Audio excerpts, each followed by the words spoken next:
go. Let's go. Let's record a podcast, Brian. Okay. Me and you. I've decided we're going to start a podcast. All Let's right. start it 100 episodes in. Gotcha. Hey, what's up? Welcome to the Brothers Game Podcast with me, Nicolai. And me, Brian. Hello. Hello. What is it, 102 now or something? Oh, it's like 106. Oh, have I not been paying attention? 104. Let us know like in the that. comments what episode this is. What's up, guys? Hey, we have a lot of, personal gaming stuff, but today, actually, a bunch of stuff dropped. A lot of announcements were made today, as well as yesterday and the day before, too. So we'll probably touch on that first off. You want to go with topical news? Brian? Okay. Our biggest things is Persona news. Yeah. As you know, we're And both Persona fans. So FF7 remake. of course, yeah. Yeah. So So you want to cover Persona and I'll cover Final yeah, Fantasy? you like Persona 2. It's not just I do. you've played them. Obviously Persona 6 there was a lot of leaks that came out just in the past few weeks and stuff, which I always kind of hate, but that's kind of just par for the course nowadays. That's just how it works now. Pretty much always leaks before Everything stuff gets happens. That's just everyone having a phone and social media, basically, is how that happens. It's more But, surprising when stuff doesn't get leaked now. Yeah, exactly. When stuff's a genuine surprise. Yeah. It's always like, and then you feel like the company was just forced to reveal it because everyone knows about it already. Yeah. Whatever. But the teaser trailer came out for Persona 6, which has been, in development for many years now. Yeah. So that's pretty cool. And all the comments in the video were like, yay, 4 more years before we... Oh, yeah, 100%. It's not like it's coming out anytime soon. Yeah. And we didn't really get to see a lot in the trailer. It's some a teaser. gravestones. Yeah, gravestones, very green, very spooky. Yeah. Very much like, I don't know, maybe feel like a Fatal Frame type of game, Okay. Kind of horror-ish almost. Yeah. It was evocative of Persona 4, honestly, in ways. It felt like a small-town serial killer or something. That's funny because it gave me the Persona vibes of the Persona 3 movies. Oh, sure. Yeah. Very like... Just like the color green and eerie, death. Eerie, death. Which are two big parts of the Persona 3 movies. For sure. So yeah, we'll see what actually is, what it's all actually about. But pretty cool, pretty exciting. Yeah. And then Persona 4 Revival. We got to is hear the coming new voice out. actors. Got to hear new voice actors. That was a big trailer. That was like, this is what the game will actually look like. This is definitely far in development. Very similar to Persona 3 Reload in tone and stuff, which is not surprising. I mean, they're basically made at the same time, I think. So Yeah. But it was very Persona 4, which is nice. It definitely didn't feel totally out of touch with that vibe. I'm curious to see, more of the foggy areas, I guess. Yeah. See how that kind of feels vibe-wise. I am the type of person to have the strongest opinions about voice actors. I get very attached to voice actors. Yeah. I find in media that I like. Anytime they recast for like a season 2 of something, I hate that. It just like makes me sad. I'm just like, that's not the same character now to me almost. But have you ever been like, oh, this voice is so much better? Honestly, it's almost never immediately. It's always a shock where I'm like, I hate that it's a different voice. But then often, if they stick with that new voice for a while, I get used to it, and now that's the normal voice to me. Yeah. That's actually what happened with Persona 3 Reload.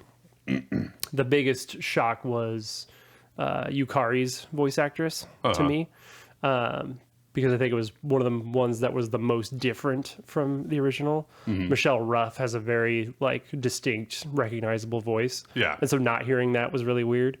But after playing Reload, I'm now used to it, and now I like it. Yeah. So it's definitely one of those things where it's not really the voice actor's fault even.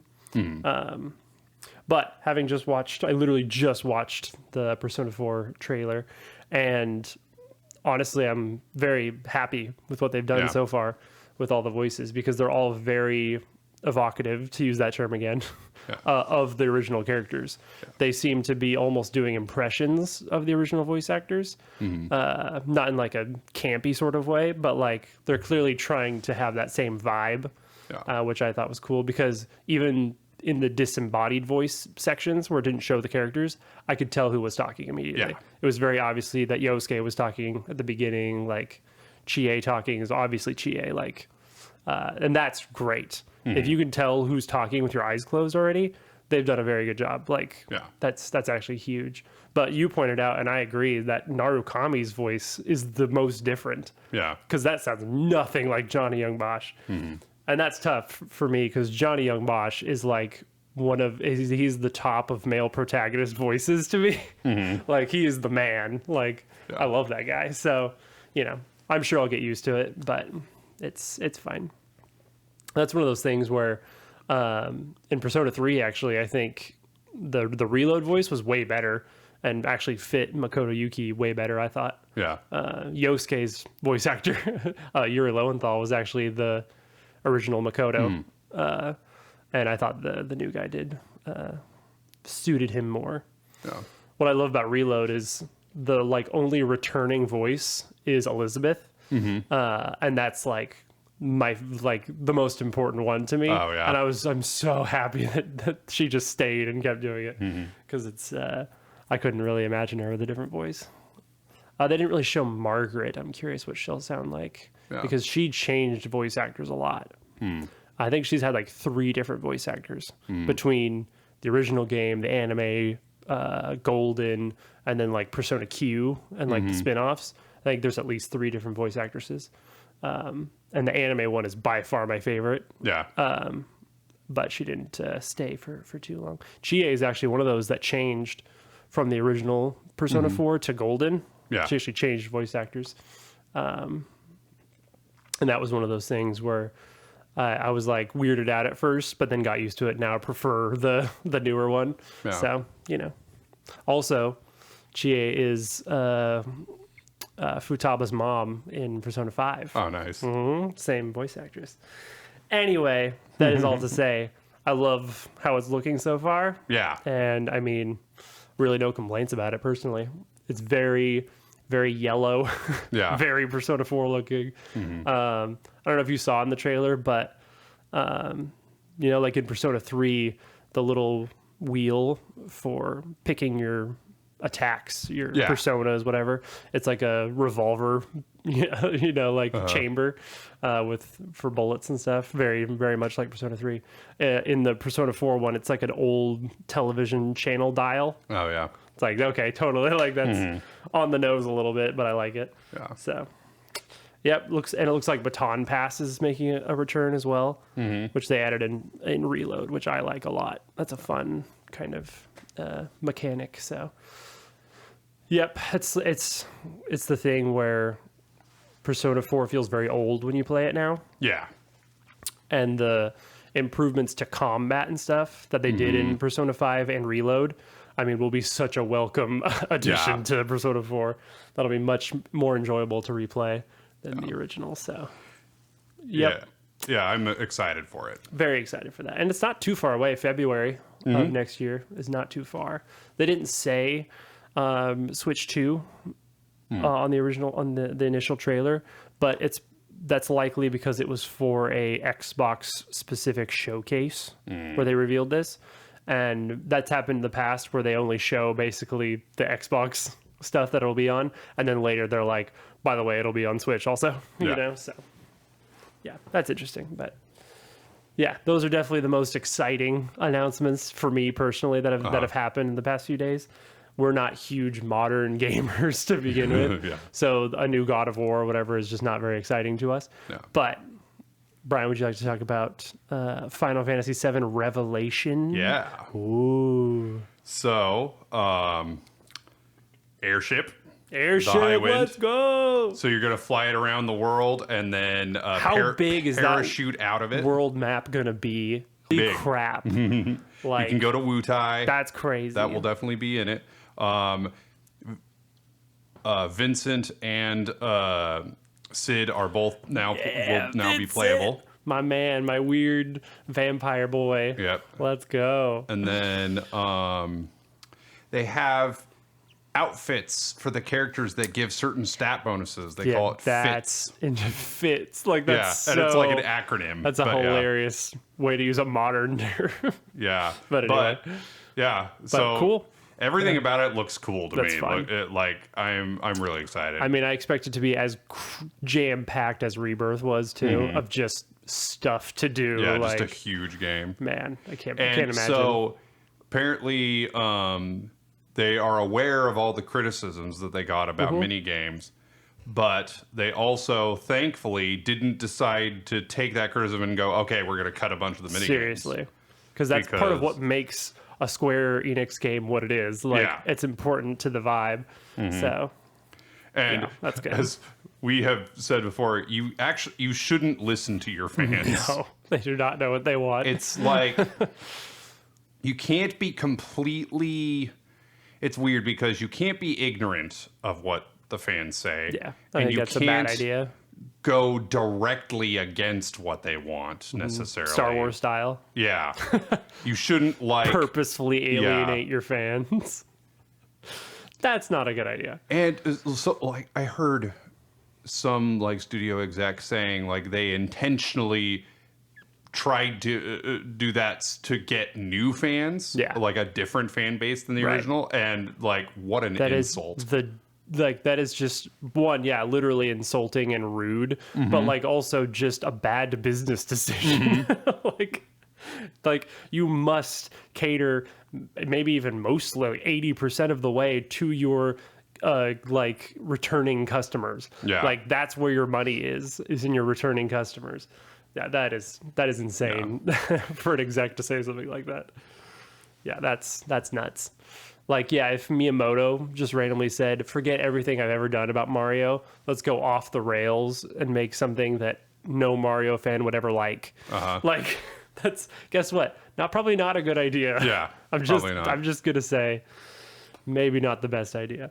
It's a big enough IP that it's a big enough IP that they can experiment anyway. Like they can the way they do. Right. They can put a few resources into a weird Mario game. They're like, hey, this might work, this 100%. Might not. Let's just throw it out into the world and see how it goes. But like the mainline titles have got to just be Mario games. It's always going to feel like what it is, Even Breath of the Wild is so vastly different than the one that came before it, like Skyward Sword. But it still felt like it still was clearly Zelda. Like the world was Zelda-ish. It looked like Link still. Like it was still very Zelda-ish, even though it was so wildly different. Wildly different. See what I did there? So I wonder if I'll have played Remake yet by the time Revelation comes out. We should place bets on that. I wonder if you'll have played it by the time it comes out on Switch 2. Right. Because right. Has Rebirth? I don't think Rebirth has come out yet, but it is soon. There's like a date. I know Remake has. I believe there's a date for it. So I have Remake Intergrade on Switch 2. I have it. But I have not played it. Right. But I haven't, finished anything lately, so I don't have time to play video games. But, I have had a busy month. I have done a lot this month. Me too. I was going through my prepping notes for this episode so that I wouldn't forget a bunch of stuff, because that happens to be a lot. Like, we'll record, a lot of stuff. I'll walk away and go, oh, there's all these other things that I meant to talk about and I didn't. So I made sure to put as much of it down as I could possibly do. You have 2 less children than I do. I do. So that you get to replace that time with video games. I'm actually surprised at how much I got done, because it was kind of a busy month in terms of just life in general too, let alone... True. But I did do a fair bit of gaming. So the way I have this written out is, let's talk about my troubles. Let's talk about my troubles. So I tell me your troubles. I played a few games that I just didn't get on with for one reason or another. You were troubled. I was troubled, indeed. So I talked about this already in a previous episode, but I played the original Phantasy Star, the Switch like collection, Sega Ages. Blech, ugly. Yeah, that's not what bothered me, frankly. Yeah. I don't expect a game made in 1987 to look good. Yeah. True. My problem is it has like all of the worst aspects of an old JRPG without like really any of the good ones. The combat is, and here will be a recurring theme here, the combat. Combat's rough, yeah. When it comes to games that have combat in them, the combat is really important to me, that it be good, and that I personally like it. And that was a recurring problem that I had in each of these games, is the combat. So in this one, it's about as simple as combat in a JRPG gets. You literally you have one attack. Oh, geez, yeah. And that's it. You just use your weapon.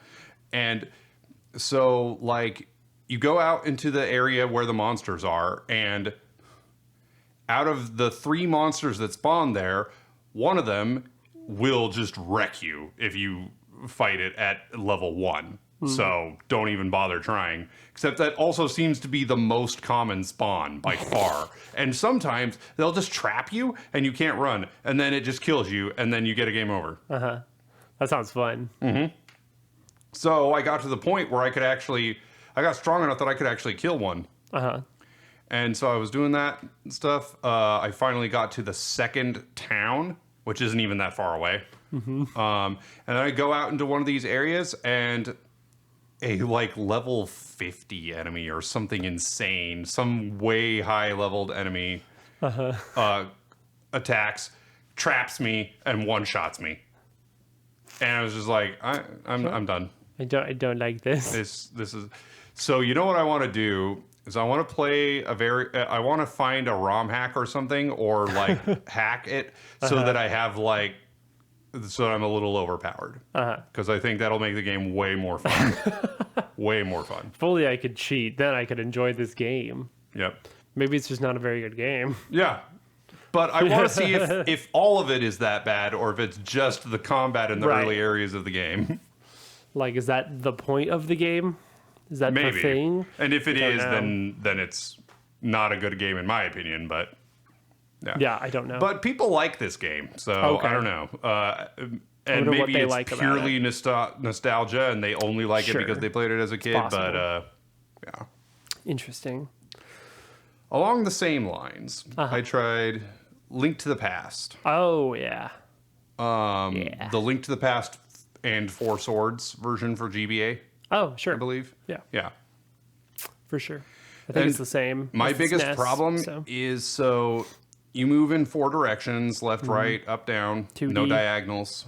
And when you attack whatever direction you're facing. Right. And so then the enemy that was in front of you walks to your side. You have to turn and then attack that way. And like, even though there's no diagonal movement, an enemy can be diagonal from you, and in fact that happens a lot. Right. And so hitting them is really awkward. So you have to like maneuver around to just Link is a castle.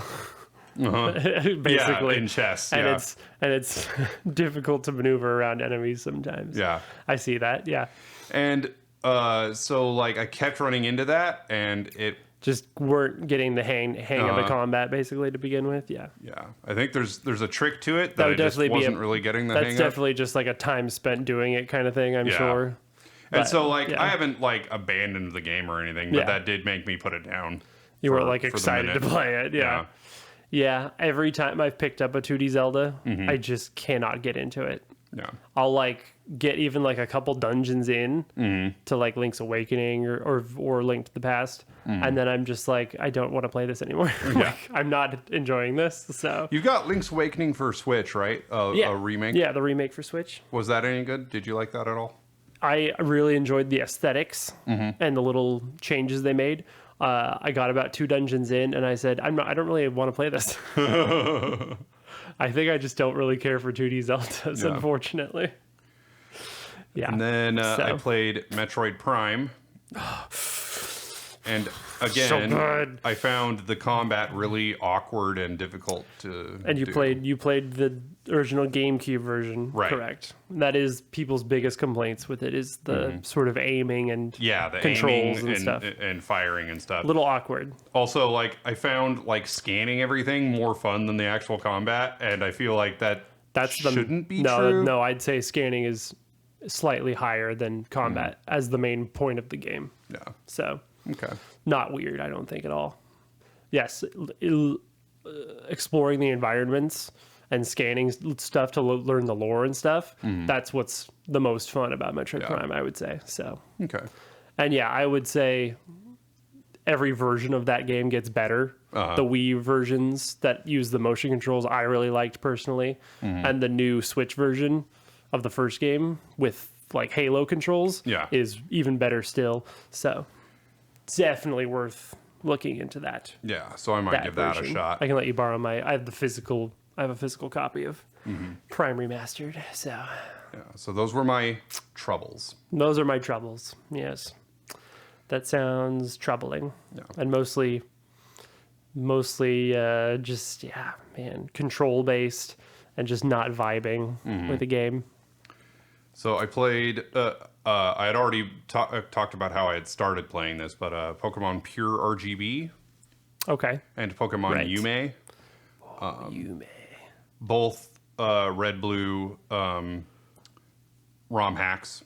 Shocking! You played a Gen 1 game. And Pure RGB, it has so many changes that it's difficult to list them all. Okay. I listed a bunch of them in the last episode, so I won't repeat myself here. But just like the move variety and the type changes, and it made it a lot harder. Yeah, it's definitely more interesting, I'm sure. And it gave a lot more variety and interest. Have you ever played a Gen 1 ROM hack? I feel like it'd be so weird to have new content in that old aesthetic, you know? Like seeing moves from like later gens in it would feel very weird to me, I think. Like that's definitely different. There was apparently some like cut content. Yeah. For like I've heard that. A volcano basically. Ooh. You go into. So this guy Mount Pyre basically made that and fleshed it out, and cool. so it's its own whole like little mini game that you do basically. That's fun. But it's one of those ones that like you have to walk from here to here over lava floor basically, and you have to do it in a perfect number of steps, and that was way too try hard sweaty gamer for me. I was not into that at all. Yeah. So Pokemon challenges can deal with this. Yeah. I'm not going to play this. So I did not bother with that. That's funny. I got like halfway through it, and then I was like, no. Small Ant could do this blindfolded, but I have no interest. Well, I mean, I watched a YouTube video of somebody do it, but when I realized that if you are even one step shy, you will fail, whatever. That's too tedious for me. Yeah, that's funny. Elite Four took several tries, but I did beat it. I don't remember my team. Sorry. No, shocking. Do you remember what levels you were roughly? Just curious. 60s, 70s. No, okay. No, that's fine. It's been too long it's been already. Listen, it's a monthly podcast. That's what happens. That's just how it is. Yep. I didn't play very much at Pokemon Yume, so I don't have anything to really say about that yet. But I am looking forward to playing that a little more because it looks interesting. The Pokemon Center, the one thing that stuck out to me in Pokemon Yume is the Pokemon Centers are like bigger and more interesting looking. More going on. Yeah. Also in Pure RGB, you can when you're on the stat screen, you can hit select and it'll show you your stat experience. And so I got nice. Everybody had over 30,000 stat experience in every stat by the time I finished. Out of 65535. 65535. 65535. So along the same lines, more Pokemon. I did. Whoa! No way. A hardcore Nuzlocke. Oh, you did. That's right. Have you not talked about that at all yet? Nope, not yet. Wow, that's crazy. That's been going on for like a month. Oh, Actually, right. it only went on for like 4 days. But anyway. Listen. So at first I was going to have my highest level Pokemon be the same level as the gym leader's lowest level Pokemon. Yeah. And that could have maybe worked, except that it's also a Nuzlocke. Right. And so the variety of Pokemon you have available to you is not great. Yeah. Yeah. The game chooses for you, basically. Because so that worked up until, I don't remember if I beat Misty with that rule or not. I feel like you did, didn't you? I think I did. So my team was the same level as her Staryu. Right. And I like barely won, but like lost most of my team. Yeah. And then almost wiped when I out, got to Surge, all I had was like one Bellsprout. Oh, also, so one of the problems with doing that is Misty's lowest level Pokemon is the same as Surge's lowest level Pokemon. Yeah. They're both level 18. Oof. So yikes. So I did wipe in that initial attempt. Yeah. My final attempt was like my third attempt. Okay. It took about 3 attempts. It's not bad. It's hardcore Nuzlocke. So I went ahead and went, okay, I'm going to do the traditional rule of the same level as their highest Pokemon, and that did make it a lot easier. Unfortunately, it made a lot of fights too easy. Which is interesting. But I had like I had a pretty typical team for me, I think. I had a Doug Trio, which was like a pretty important part of the team. I would say so, yeah. I tried to treat Gary and Giovanni both as bosses as well, so not just gym leaders, because normally it's just gym leaders that you do the level cap thing for. Okay. Sometimes it wasn't really practical just because of how low level one of them would be compared to, but anyway, I did try to do that. So I reached the Elite Four, and I'm getting through, and I'm a little, at this point, overconfident. So instead of, I dropped the rule of, I stopped letting myself be the same level as their highest Pokemon and just went, let's just do the lowest level that I can. Uh-huh. And I paid for my mistakes. Yes. I had 2 Pokemon left at the end. But I did beat it. You beat Gary with 2 Pokemon? No, I think I had 3 or 4 left, but they died in that battle? Yeah. Yeah, okay. And like, I think I mainly did beat him with just 2. Like, 2 of them did 90% of the fighting. Dang, nice. Hey, I mean, that's Nuzlocke for you. That's a Nuzlocke, and honestly, still a win. Hey, that made it feel more like I did a Nuzlocke. Yeah. So it made me want to do a run where I don't gain EXP except from rare candies. Which there are ways you can hack the game to do that, but like it's not like normal, obviously. And then I would want, my goal would be, so it wouldn't be Nuzlocke rules. It would just be beat every gym leader at the lowest possible level. Whatever you determine to be the lowest possible level. Right. Basically. Okay. Well, like if I beat Misty, then don't level up at all between her and Surge, and then if I lose, only level up once. And then just keep going until I reach whatever the lowest level is. Yeah. Gotcha. Because I think that would be an interesting idea. So anyway, I'm thinking of this. I'm sure there's ways to beat Surge with level 5 Pokemon, right? If you do, maybe if you do like certain strats, maybe or something. But But then I stumbled across a YouTube video by JRose11. Okay, never heard of him. That said, "Can you beat Fire Red with no EXP?" So he didn't level up Pokemon at all. Yeah. I mean, you can just catch Pokemon, right? At certain levels, But that's what he did, is he caught Pokemon every time. Which they're fairly low levels, typically. Yeah. Okay. And so it was like, 20 minutes into a 45-minute video that he reached the Elite Four. I'm like, Oh, no.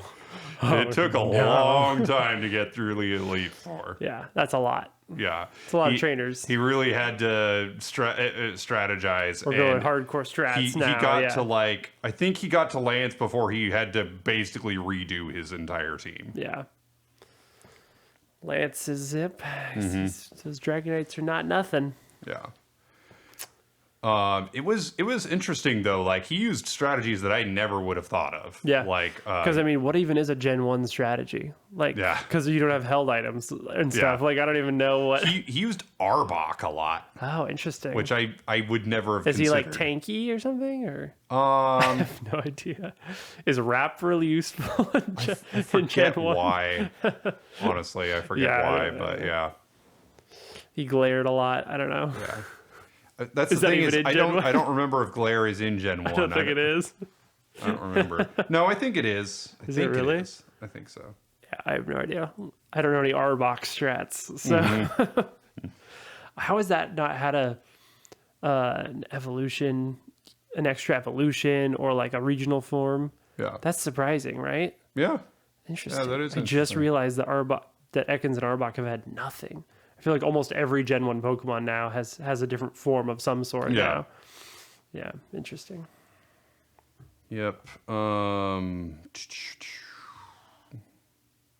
okay. So after that, I played Pokemon XD, Gale of Darkness. Yay!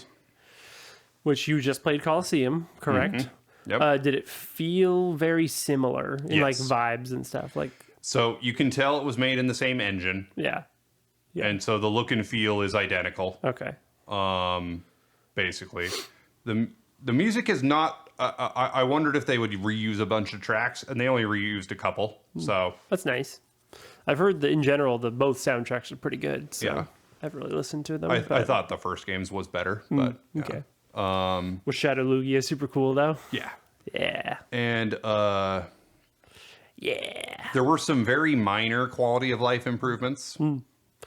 That's nice. But for some reason, even though technically I think there were actually more places you could go, the world felt a little smaller. Okay.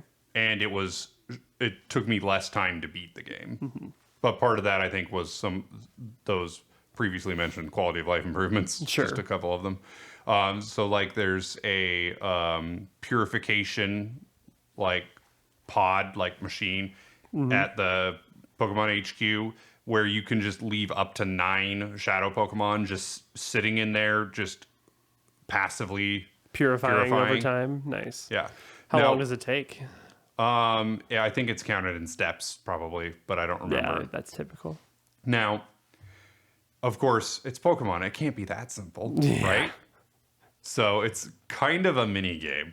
Oh, of course. So in each of these positions, you have the shadow Pokemon in the center, and then you have up to 4 Pokemon that surround it. Okay.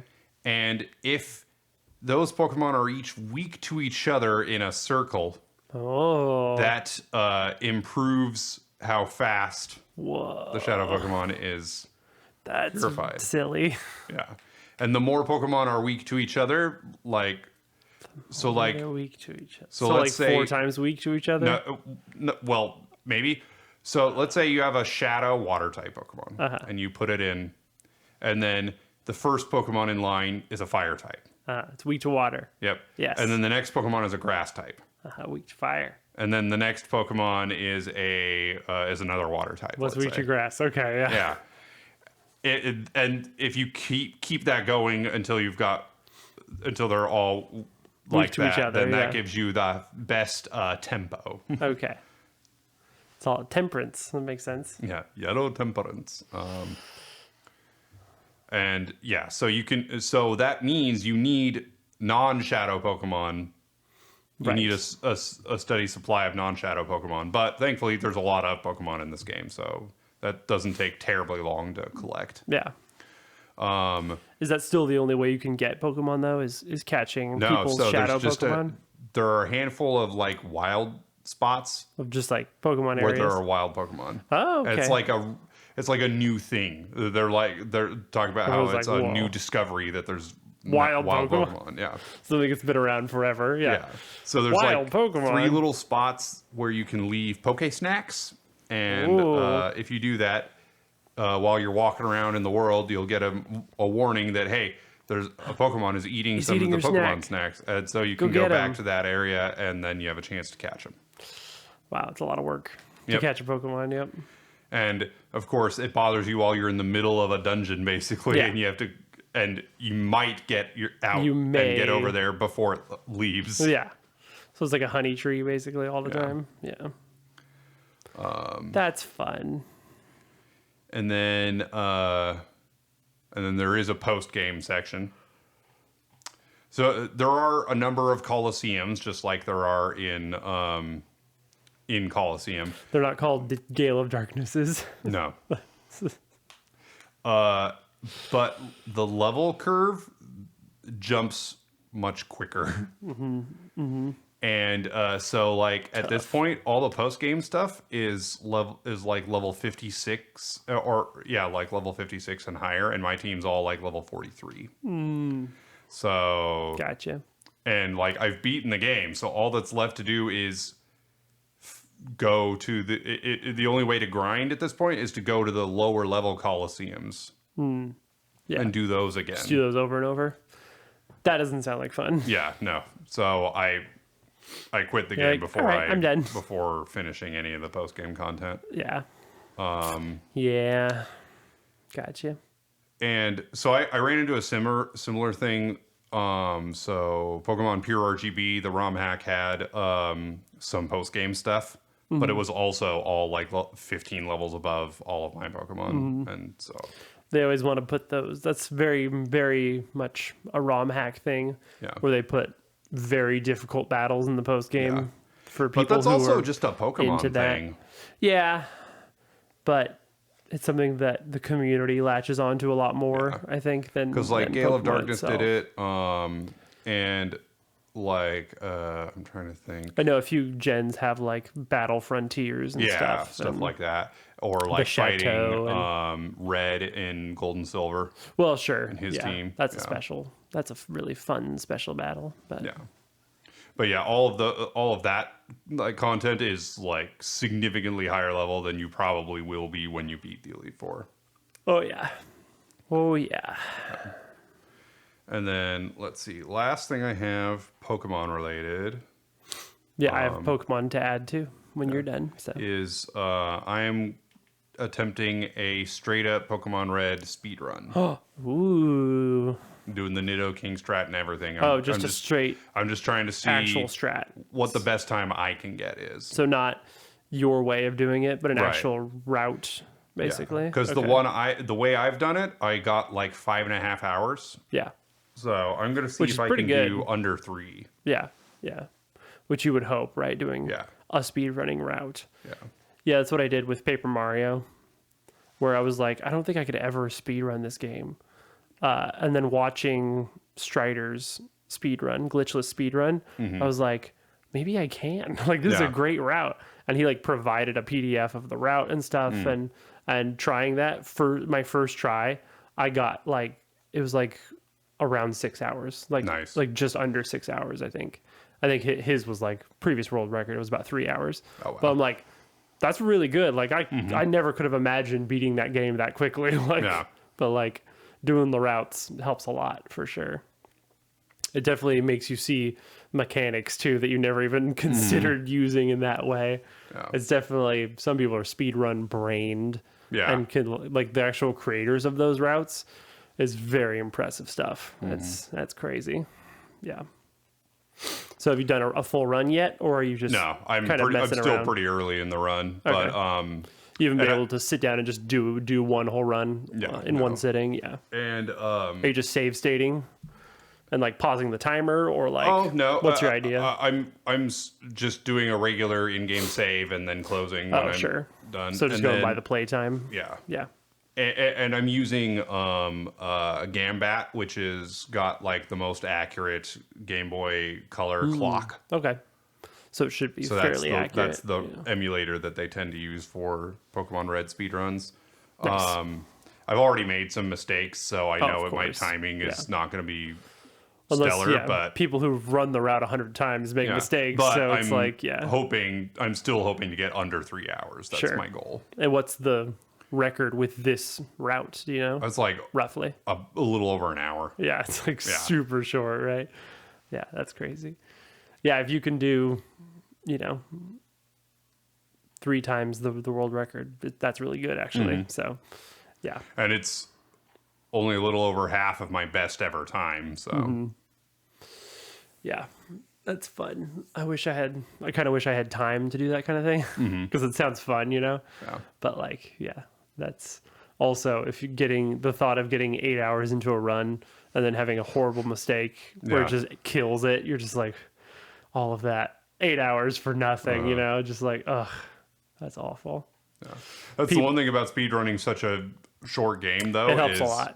Yeah. When the world record's an hour instead of 24 hours. There's psychos out there who speedrun complete museum Animal Crossing. And it's like the world record is like 31 hours. Wow. And I'm just like, you're a psychopath. Like, first of all, that's awesome, but also you're a psycho. Yeah. Because one bad move and now you're 20 hours down the drain. I think Persona 4 was like 12 hours or something. Yeah. It's hard to skip a lot. Or Persona, I was thinking Persona 5. Okay, either way. But it's a long Most game Persona no matter games, what. I guess, because you play every day, regardless of how fast you're trying to go. Yeah. And like in a dungeon, for instance, there's only so fast you can run through the dungeon. And I mean, gosh, yeah, that sounds like a nightmare of a game to speed run. And to get the true ending in Golden, I think all you have to do is max out Marie's social link actually to get the true ending. Okay. So that wouldn't be that terrible. You wouldn't have to do every social link to rank 10, I don't think. But yeah, still crazy. Crazy, I tell you. Well, I have a quick Pokemon thing. I've actually been playing Platinum on my lovely DSi XL. And I'm just playing it like as straight as possible, besides the fact that I hacked in rare candies. But that's just because... Listen, I'm very limited with how I use them, and 2, it's just for. Mostly, I wanted to be able to use as big a variety of Pokemon as I want, and since you're limited to a team of 6, it's hard to keep 15 Pokemon at a decent level to be usable. So I just use it to. If I want to sub in a Pokemon from the box, I just level them up to whatever like my lowest other Pokemon is. Yeah. And that has been working very well, actually. It's really nice to just have a fun variety. I just beat so like Rourke is the first guy, right? I think Rourke is the first gym leader. He's like a rock guy. And his dad is the steel gym leader. I think he's like gym 5 or something. Okay. I just beat that. I think it's funny that you expect me to remember Hey, you know Pokemon. Gen 4 gym leaders at all. Yeah, you know Pokemon. It's easy. It's right after like Iron Island and stuff. Yeah, I totally remember that place. Okay, I'm at the part where they just set off the big bomb at Lake Valor. And that part where all the water's gone and all the Magikarp are like flopping. That I actually do remember. But so I'm at that part. I'm like, everyone's roughly level 30, little 39, 40-ish. And I've been trying to, one of the reasons I'm playing Platinum is because I'm trying to like get a good map of Sinnoh. I still, because like playing Kanto my whole life, I know exactly where everything is. Yeah. Like the map is vaguely in my mind all the time, right? I don't have that with, and I have that with X and Y because I played them so much. But that's it. Those are the only 2 gens that I feel like I know like where all the towns are and stuff. Yeah. And this happened to me where I opened up an old Platinum playthrough and I was in Jubilife, I think, which is kind of like one of the hub cities. So it was like 4 routes out of it. And I felt so lost and in the weeds. And I'm like, I don't know where anything is. I don't know where in the story I even am. This sucks. Like, I feel like a foreigner in this town. and it was very unpleasant. And I just like quit that playthrough. Like I'm never playing this playthrough again. That's what I restarted a platinum playthrough. That's like what I'm done. When I pulled up my sword playthrough to finish the Pokedex, and I'm just like, what am I doing here? Why does my team look like this? What was I in the middle of? It's always it's the Gandalf. I have no memory of this place. Yes. Yeah. It was just that, and it felt very icky.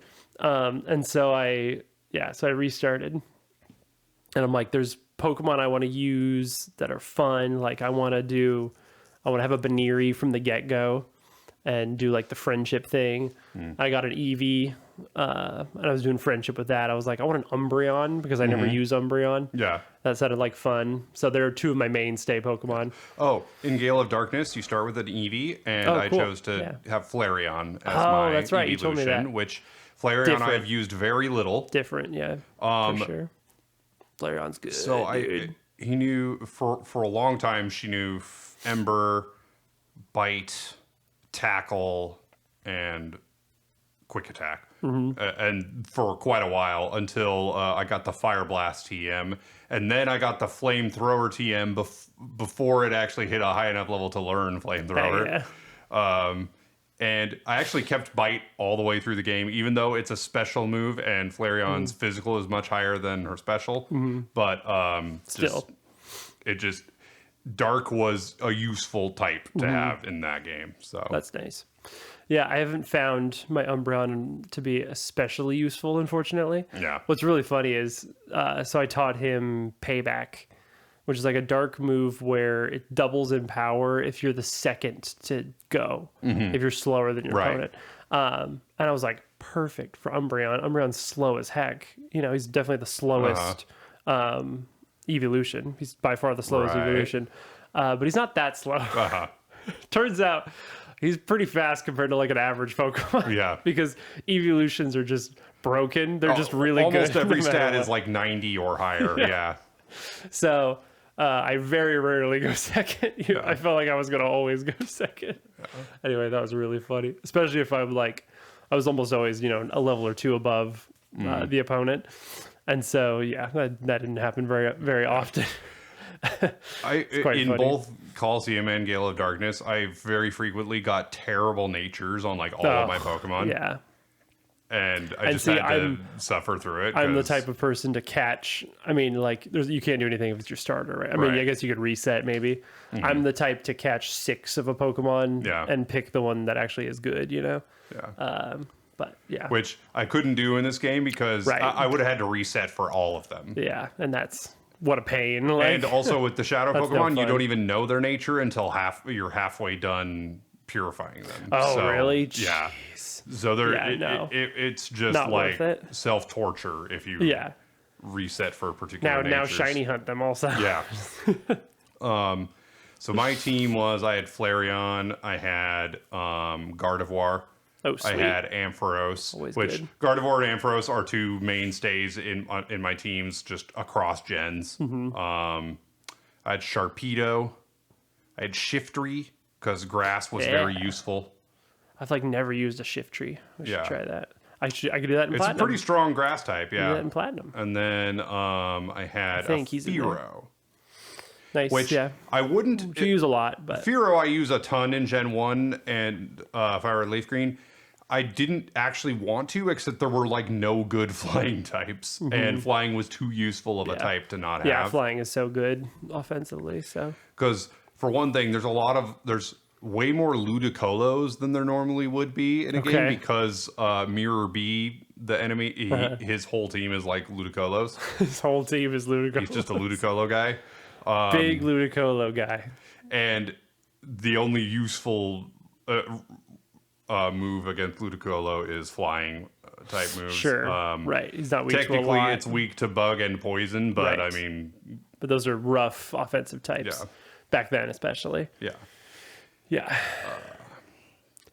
My team was very much glass cannons, which I'm used to having anyway, but like a lot of them weren't quite up to snuff yet, and so they were just dying before they could really do any good damage. Not enough cannon. Yeah, exactly.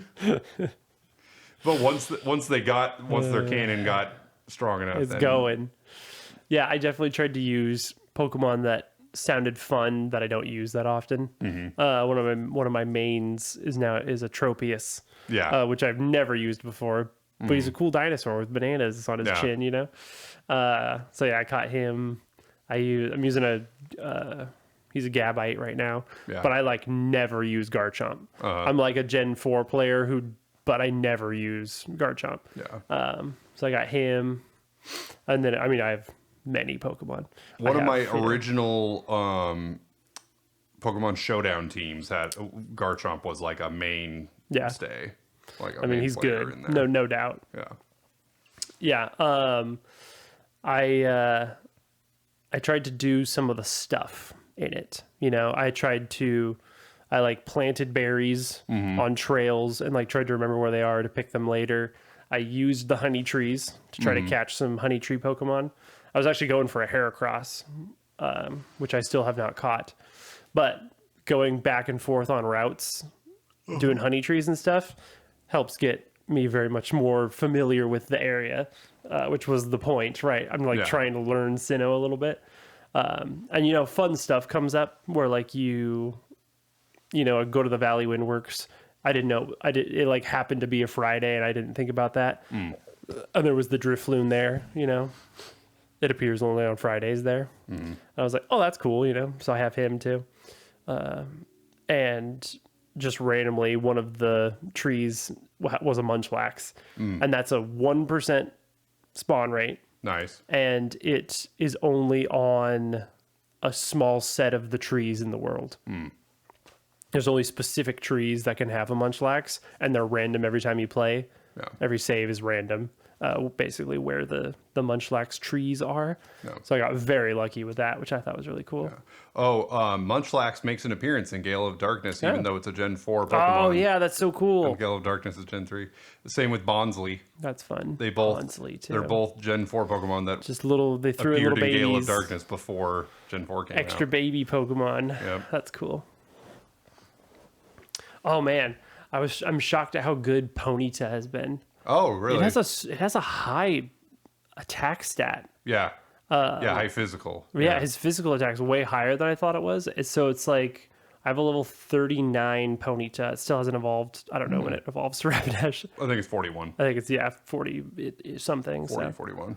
But like it by far has the highest attack out of any of my Pokemon. Like it has like 90 something attack at level 39, and I'm using my, you know, Tropius with 65 attack and and my Umbreon with also, you know, 69 maybe. Like my Lopunny's good. She is like, you know, 80-ish or something, and her fighting type moves are great to have. But and return hits so hard on a normal type that has max friendship like that. Yeah, that hits real hard. So, yeah. That's where I'm at with that. It's been fun. Watching that guy play through with no EXP showed me how big of a difference stat experience makes. Oh, okay, yeah. Because some of these moves, I'm like, oh, that's going to one-shot, right? No, more like 4-shot.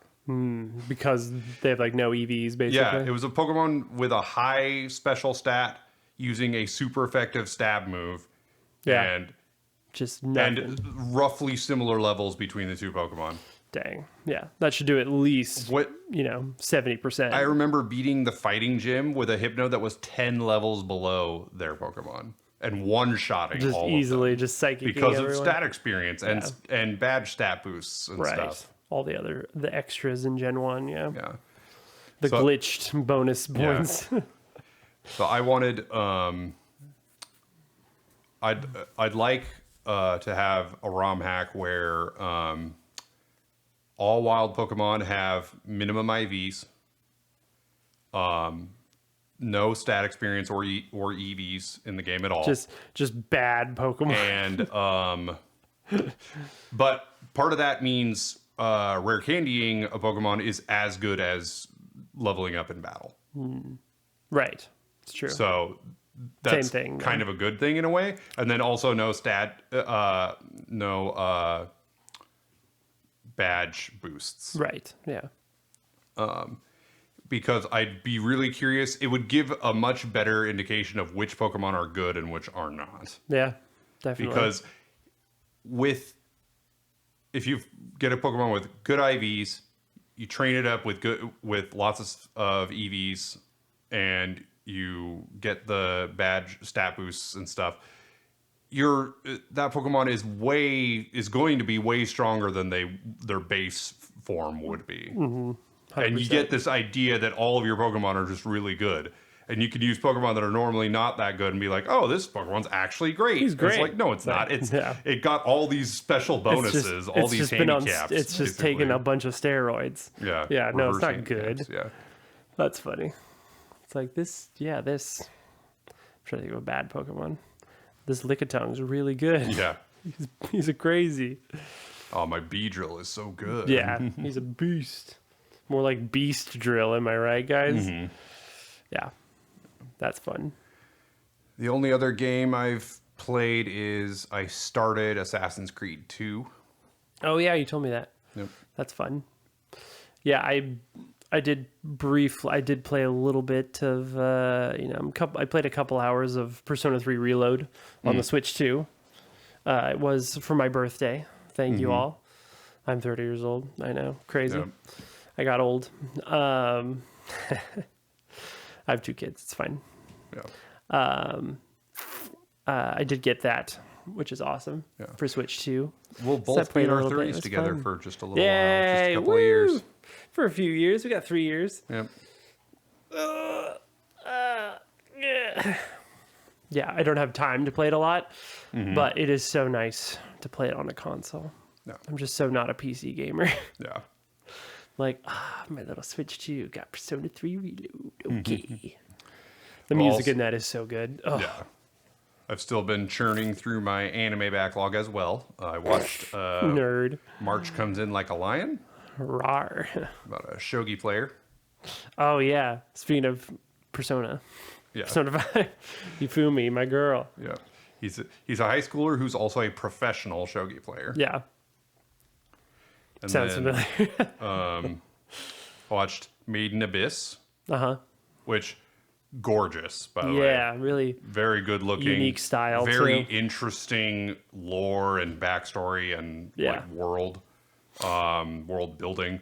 Mm-hmm. Likable characters. So, thumbs up from me. Yeah, high quality anime, clearly. Mm-hmm. Interesting. And so I finished that already. I'm now watching one called Gamers. Oh, the Z? No, just Gamers exclamation. But no, I've heard of it. Yeah, they're like making a game or something. No, they're like in a club. There's a club. Yes, it's a gaming club. It's this. I think of 2 different anime. I think. Yeah, it's this kid he's a gamer, obviously. Whoa. And he's not very popular. What's up, gamers? But then he gets approached by one of the most popular girls in school. And Guess she what? invites She's him. A gamer. Whoa. And she invites him to join the gaming club. And he's like, "This is my dream come true." Yeah. So he goes there one day, and they're playing an FPS, and he's doing really terrible. And he's playing with somebody who is so good that he's winning like national championships and stuff. And they've got like trophies on the wall. Yeah. And he's just like, "This is too intense for me." Yeah. And I'm sorry, I can't join. And she's like, "What? What do you mean? What? How can you not?"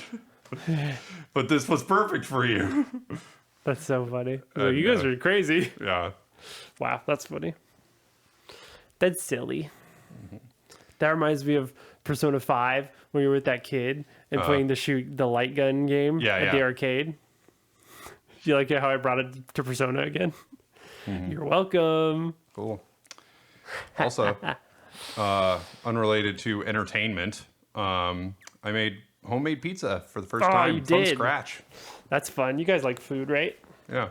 We got you a pizza steal back a few months ago for your birthday. A few months ago. It was for Christmas. Yeah. It was 6 months ago for Christmas. You're right. Or was it even more time? Well, that's the thing. Was it Christmas or was it for my birthday last year? Do you remember? I don't even remember. I think it might have been for my birthday last year. So you've had it over a year? Yeah. And you used it for the first time? I'm pretty sure. Oh, that's even better. Okay. Well, you used it. You made a pizza. That's right. It was pretty good. What do you want to change next time? I'm gonna do the recipe is what you're changing. Well, I'm gonna do a cold proof on the dough, and then I'm going to cut it in half and only use half as much. But you're still gonna do the pan thing. But I still want to make a pan. So a pan pizza still. Yeah. Yeah, it was a little doughy. Yes. A little too much dough going on. Because there wound up being way too much dough for a 10-inch. I think the liquid was off. Yeah, too much. Too much. Yep. So, and then also the most exciting thing for me is, so I already talked about the fact that I bought a new base body and neck because I bought the body back in February. Mm-hmm. Base knowledge. I finally am at the last step of the process. Okay. So over the last few days, I wired up all the electronics. I installed the pickups. I put copper foil shielding in the pickup cavities. Mm-hmm. I screwed on the pick guard and strap buttons. Nice. So all that's left is for the neck to be attached to the body. Mm-hmm. Because I made the silly mistake of not asking for the person who built the neck to drill the holes in the neck. Ooh, yeah. And dang, it's not their fault. I didn't ask. So so the guitar shop's going to do it for me because I don't own a drill press and I do not trust myself with a hand drill to do that. Yeah. I want that to be really precise. I want the holes to be straight. Yeah. And then they're going to install and slot the nut because I've never done that and I don't have the tools to do it and I don't want to try. Mm-hmm. And then because they're going to be doing all that anyway, they're also going to install the strings. Sure. Even though you could easily put the strings on, but yeah. Oh, also, I had a bridge that I bought for the bass, and it was not the right size, basically. So I had to. Yeah. So I bought I went on Amazon, went, okay, what bass bridge can I get same day delivery, and just bought an $18 just whatever bass bridge and installed that. That's funny. Just whatever. Instead of this bridge. Fancy $100 bridge that I got for $80 because I bought it from their factory outlet store on eBay, but it was the wrong size because I didn't double check because I'm an idiot apparently. Dang. Yeah. Yeah, that's rough, buddy. Yeah.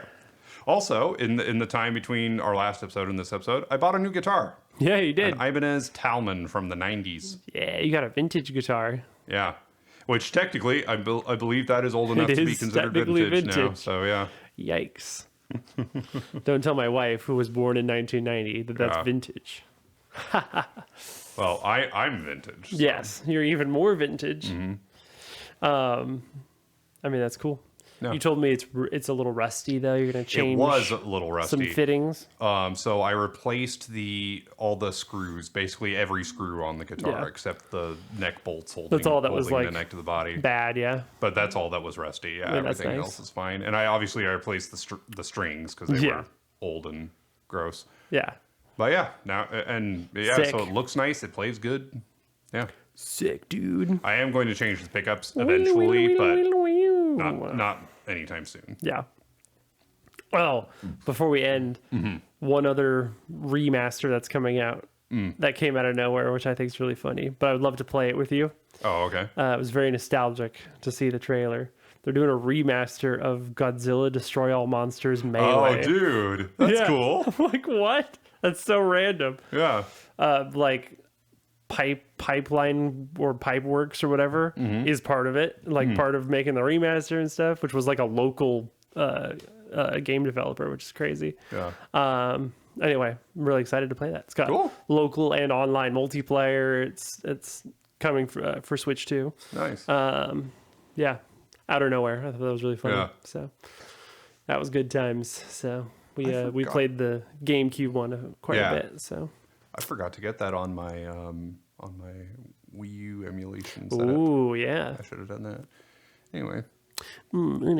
Yes, quite. Lovely. All right. Well, I guess that's going to end the podcast. Yep. Because I got nothing else to talk about, let me tell you. Unless it's Persona related. Do you want to think of something else Persona related to talk about, Brian? No, I'm good. No? Oh, okay. Well then, enjoy your time. I don't know. I don't know what I was going to say there. Go follow us on Twitter at the Brothers G Pod. Yeah. Go like, comment, and subscribe on YouTube. What's up, YouTube? Yeah. Please download the podcast on every podcast platform that you can think of. Thank you to everyone who's downloaded. We've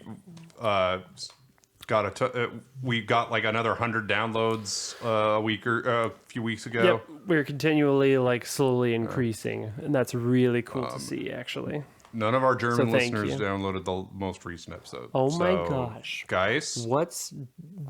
That's, you won't be hearing this right now if you haven't crazy to this or whatever. Yet, but please put down your beer and sausage and download the podcast. What's wrong with you people?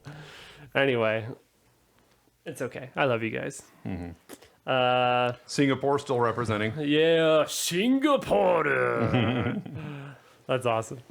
All right, guys. That's it for us. Good night, everybody. Done.